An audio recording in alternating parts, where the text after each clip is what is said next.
সাংবাদিককে গ্রেফতার করছে পুলিশ। এই মুহূর্তে সেই ছবি, একজন সাংবাদিককে গ্রেফতার করছে পুলিশ। দেখানোর চেষ্টা করবো, একজন সাংবাদিককে এভাবে গ্রেফতার করা হচ্ছে। সন্দেশখালীর মায়েদের কথা বলার জন্য একজন সাংবাদিককে গ্রেফতার করছে। দেখানোর চেষ্টা করবো, এভাবে গ্রেফতার করা হচ্ছে। এই মুহূর্তে গ্রেফতার করা হলো, আমার গ্রেফতার করা হলো গোটা। সন্দেশখালীতে টানা কাভারেজ করতে গিয়ে পুলিশের হাতে গ্রেফতার হলো রিপাবলিক বাংলার সাংবাদিক সন্তু পান। প্রশ্ন উঠছে, গণতন্ত্রের চতুর্থ স্তম্ভের ওপর কি এভাবে আঘাত করা যায়? গতকাল রাতে সন্দেশখালী থানার পুলিশ বিনা ওয়ারেন্টি গ্রেফতার করে রিপাবলিক বাংলার সাংবাদিক সন্তু পানকে। আর এই বিষয়ে সাগর থেকে বিজেপি নেতা অরুণাভ দাস কি জানালেন আমাদের মুখোমুখি হয়ে দেখুন সরাসরি বিস্তারিত ভিডিওতে।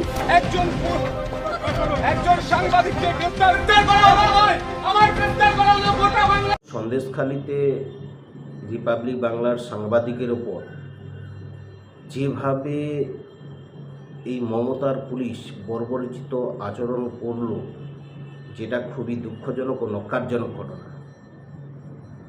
কারণ গণতন্ত্রের সংবাদ মাধ্যম হলো চতুর্থ নম্বর স্তম্ভ। সেই স্তম্ভকে গলা টিপে আসল সত্যকে চেপে দেওয়ার যে প্রয়াস মমতার পুলিশ নিচ্ছে, যেটা খুবই নক্কারজনক ঘটনা। সংবাদ মাধ্যম তার সাংবাদিকতার কাজ করছে না, আসল সত্য সাধারণ মানুষকে পৌঁছে দেওয়া তার কাজ।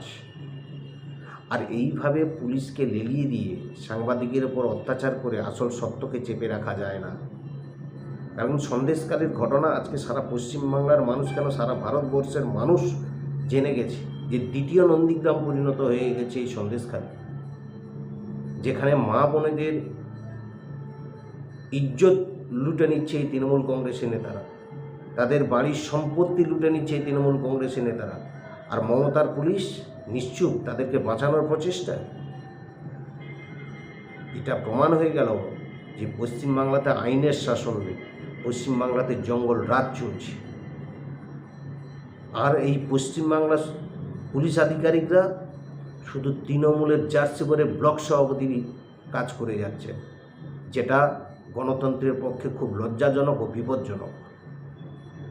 আজকের এই যে সন্দেশখালীর ঘটনা, যেখানে মা বোনেদের সম্মান নিয়ে প্রশ্ন, তাদের নিরাপত্তা দিতে পারছে না, ইমিডিয়েট এই মুখ্যমন্ত্রী মমতা বন্দ্যোপাধ্যায়ের পদত্যাগ করা উচিত, লজ্জা লাগা উচিত না।